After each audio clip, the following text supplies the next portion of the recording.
usap naman tayo, di ba?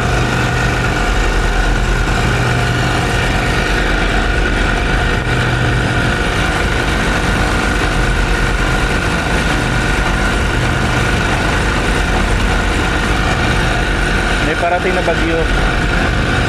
Siguro bukas ng gabi o kaya mamayang gabi, iba na ang sitwasyon dito. Ay, lakas ng alon ng hangin. Kaya nag-take chance na kami. November 2, siguro mga alas 9 na ngayon.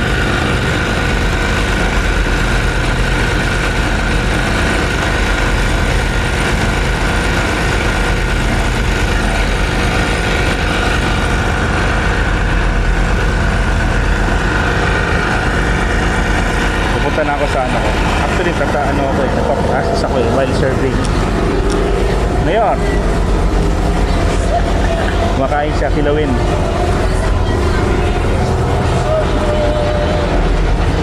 Okay.